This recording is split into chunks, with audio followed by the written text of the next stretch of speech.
আচ্ছা, টঙ্গী ইজতেমা মাঠে কি হয়েছিল? ঘটনাটা কি ঘটেছিল কালকে? প্রথমে তো ভাই এখনো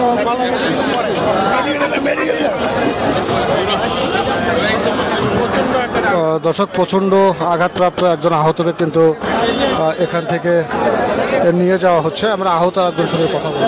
তিন সাইডে আমাদের যে পাহারা আছেন, এই পাহারাদাররা কি করছে, এনে যে আছেন আমাদের যা কিশোরগঞ্জে 3 জনে মারাই গেছেন, স্পটে মারা গেছে একজন বাচ্চু ভাই জেলা জিম্মাদার আছেন, আর 2 জন মেডিকেলে মারা গেছে। 3 জনে মারে এরা পাহারাদারে আছেন। এই 3 জনের জানাজা এখানে হবে মনে হয় এই 3 জনের জানাজা মনে হয় এখানে হবে। কালকে ঘটনা কি ঘটেছিল একটু বলেন তো। কালকের তো ঘটনা ভাই, রাত্রে ঘুমন্ত অবস্থা আমাদের উপর আক্রমণ করছে। যে আমাদের জিম্মাদার সাথীরা যে পাহারায় ছিল, পাহারার তো 3 জন মারা গেছে। ফাকুনদের আমাদের কিশোরগঞ্জেরই 3 জন মারা গেছে। মেডিকেলে 2 জন। এরা না খালি হাতে না, এরা তো দারুল অস্ত্র টস্ত্র লইয়া সমস্ত কিছু লইয়া আক্রমণ করছে আমাদের উপর। কোনো পুলিশ ছিল না এই সময়। আমরা তো রাত দিনে কাজ করি, রাত্রে ঘুমাই, মাঠের প্রস্তুতি নিতেছি, ইজতেমার প্রস্তুতি হিসেবে।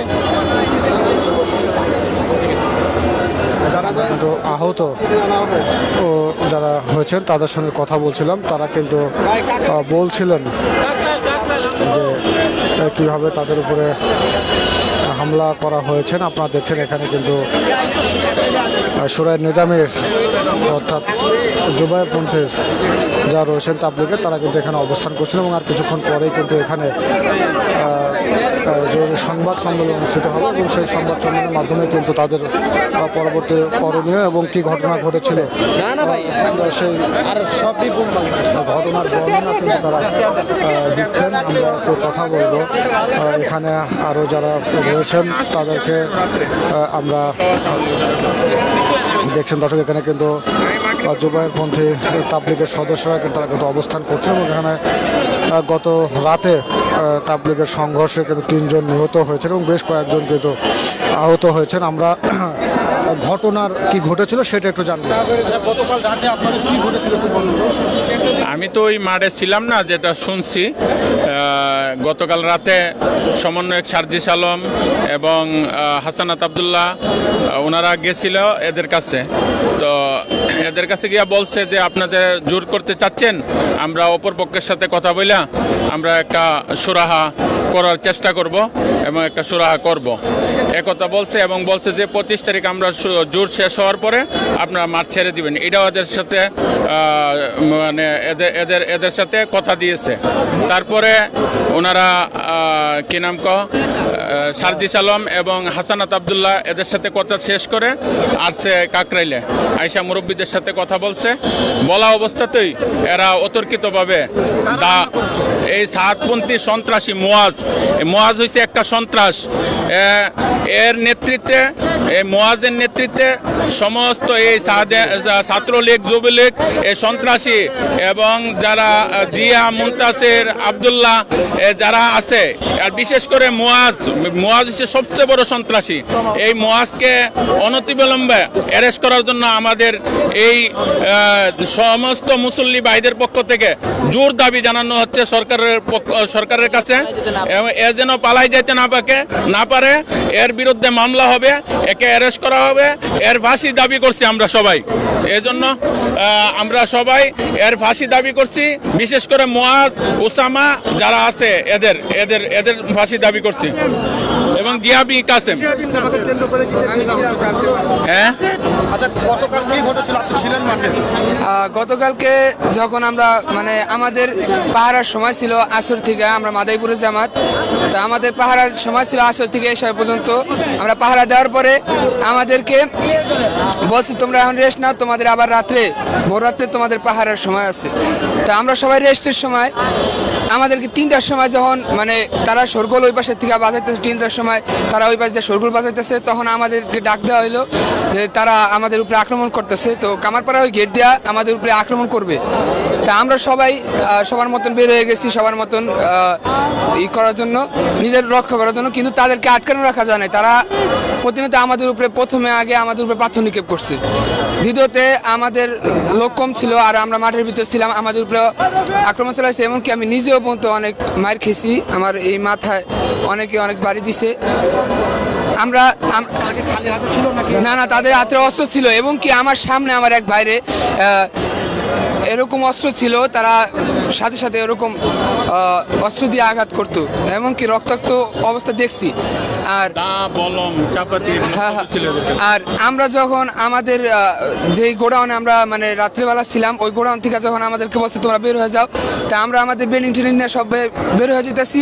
তো ওই সময় আমাদের উপরে হামলা করছে, আমরা বলছি যে আমরা বের হয়ে যেতেছি, তারপরে আমাদেরকে বের হতে না দিয়ে আমাদের উপরে আরো অত্যাচার চালাইছে বেশি। আচ্ছা, আপনাদের উপরে হামলাটা কারা করেছে? ছাত্রপন্থী হেদায়েত গ্রুপে। তারা একদিকে আমাদের মাঠ সরকার মানে আমাদের মাঠ চাইতেছে সরকারের জন্য নিয়ে নেয়, তারা আক্রমণ করবে যেন সরকার এই মাঠের দায়িত্ব নিয়ে নেয়। আর অন্যদিকে তারা নিজেরা ভালো সেজে সংবাদ সম্মেলন করে উপদেষ্টা বাড়ি ঘেরাও করে নিজেরা তাবলিগের একটা পক্ষ হয়ে দাঁড়াতে যাচ্ছে, যেন সরকার দুই পক্ষের মাঝে মাঠটা সমান বন্টন করে দেয়। এটা আসলে তাদের হীন শর্ত। আমি আপনাদের বলতে রাখি, আমি আপনাদের বলছি যে বাঘ আর ছাগলের মাঝে কখনো সমতা হয় না, হক বাতিলের মাঝে কখনো সমতা হয় না। এখানে যদি আপনি সমতা করতে চান, এটা সমতা নামে বৈষম্য হবে। তারা এই বৈষম্য মানুষকে বুঝাতে পারে নাই, না পেরে এই হীন স্বার্থ উদ্ধার করার জন্য এই এরকম এহেন অহেতুক খারাপ কাণ্ডকলাপ করছে।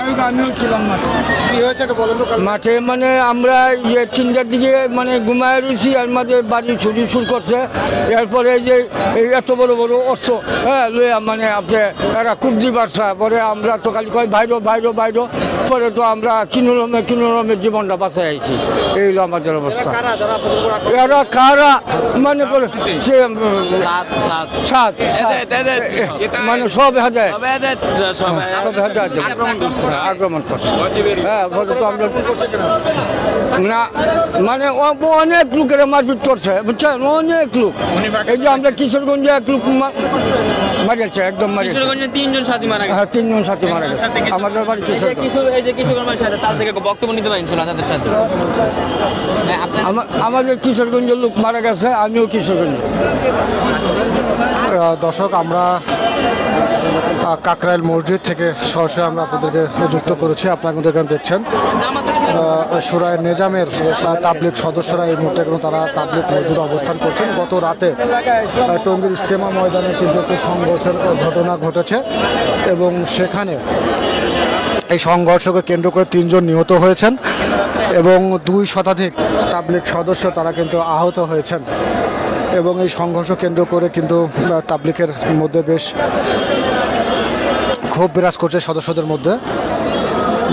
আপনারা জানেন 2025-এর বিশ্ব ইজতেমাকে কেন্দ্র করে এবং টঙ্গীর ইজতেমা ময়দান দখলকে কেন্দ্র করে গভীর রাতে তাবলিগের একটি পক্ষ তারা কিন্তু সুরায় নিজামের নিজামের সুরায়ের যারা তারা তাদেরকে অতর্কিত হামলা করা হয় এবং সেই হামলায় 3 জন নিহত হন।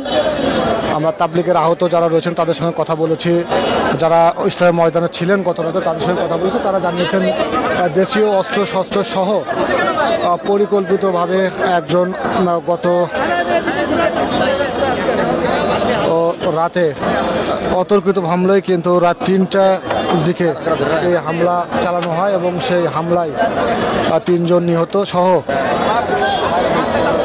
শতাধিক কিন্তু আহত হয়েছেন। সময় বাড়ার সাথে সাথে কিন্তু এই কাকরাইল মসজিদে তাবলিগের সদস্যদের জমায়েত বৃদ্ধি পাচ্ছে এবং কিছুক্ষণ আগেই কিন্তু স্বরাষ্ট্র উপদেষ্টা তাবলিগের 2 গ্রুপের সদস্যদের সঙ্গে কিন্তু বৈঠক করেছেন এবং সেই বৈঠকে কী সিদ্ধান্ত হয়েছেন সিদ্ধান্ত কিন্তু আর কিছুক্ষণের মধ্যেই নিজামের সদস্য যারা রয়েছেন তারা কিন্তু সংবাদ সম্মেলনের মাধ্যমে জানাবেন। তখন কিন্তু পুরা ঘটনাটির সঠিক যে তথ্য সেটা কিন্তু জানা যাবে। দর্শক, আমরা কাকরাইল মসজিদ থেকে সরাসরি যুক্ত হয়ে এখানকার বর্তমান পরিস্থিতি আমরা আপনাদেরকে দেখানোর চেষ্টা করছিলাম।